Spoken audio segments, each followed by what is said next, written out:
dans l'évangile de Jean au chapitre 15, tout ce que vous demandez, je vous le donne, mais il faut lire le chapitre en entier. Si vous demeurez en moi et que je demeure en vous, que Jésus demeure en nous, demeurez dans mon amour, demeurez, demeurez, demeurez, et de nombreuses fois. Et tout ce que vous demandez au Père, il vous le donne afin que vous portiez beaucoup de fruits. On ne peut pas prendre isolément, voilà, juste un verset, tout ce que je demande, Dieu me le donne, parce que j'ai demandé au nom de Jésus. C'est pas une formule à réciter, c'est demeurer en Jésus et que Jésus demeure en nous. Je ne vous appelle plus mes serviteurs, je vous appelle mes amis. Alors, il faut commencer par le commencement du chapitre. Alors, c'est comme la parabole du fils prodigue. Le fils prodigue, il a fait que des bêtises. Et quand il arrive à la maison, son père lui donne la plus belle robe. C'est pas une robe, c'est la plus belle. Et lorsqu'on retourne à Dieu, il efface immédiatement tout. Il nous revêt de la robe blanche. Il nous passe l'anneau de l'alliance au doigt. Le fils prodigue, je pense que tout le monde connaît cette parabole. Et c'est au moment où on est dans la maison de Dieu, de la demeure de Dieu. Alors, Dieu, il est partout, il est de la forêt, il est dans notre salle de bain, il est dans notre cuisine. Il est omniprésent, le créateur de l'univers. On ne peut pas le réduire à un petit endroit.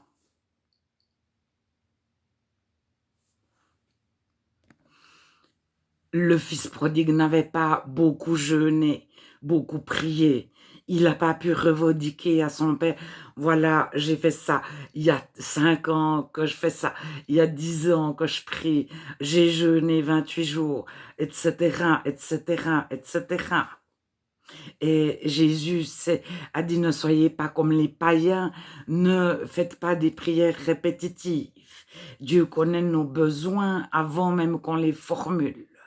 Mais il nous met en lumière, il nous lave de notre passé, des besoins du monde, des besoins qu'on a en tant que non-chrétiens. Et nos besoins deviennent différents. Mais on ne peut pas manipuler Dieu. Plus on jeûne, on ne peut pas jeûner pour que Dieu nous accorde quelque chose. On peut jeûner pour demeurer.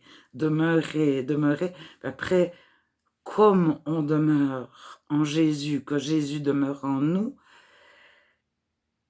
on est transformé et la demande qu'on avait avant le jeûne, elle tombe. Souvent, on ne la désire plus du tout. On a une autre demande, c'est que Dieu soit toujours plus présent et qu'on ne sorte pas de la présence de Dieu.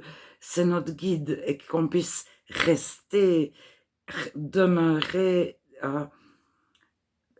avoir continuellement les yeux fixés sur lui et se laisser guider par lui parce qu'on est rebelle à Dieu.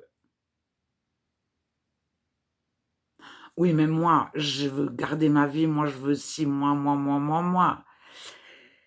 Mais Dieu nous fait apprécier ce qu'il nous donne quand on demeure en Dieu.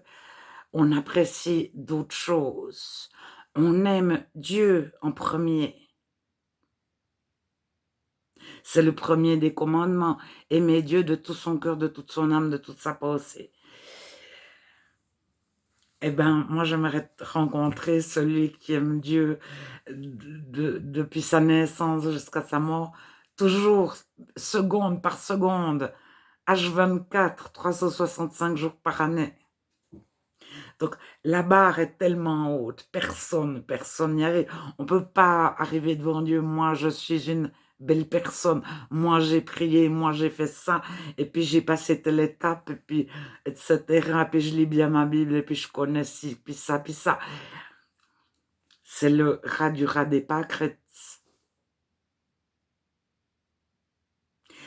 Et même la repentance. Moi, je me suis bien repenti, donc Dieu va agir.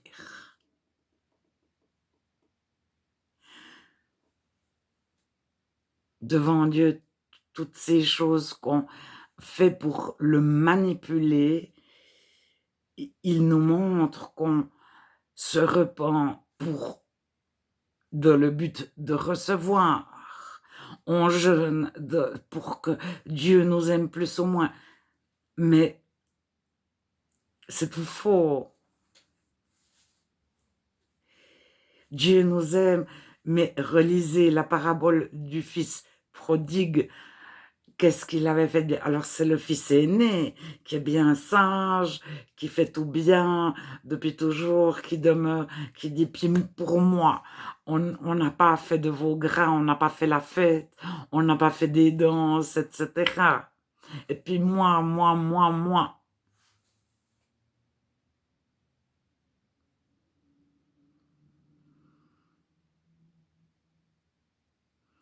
Alors, lui, il pouvait bénéficier de tout.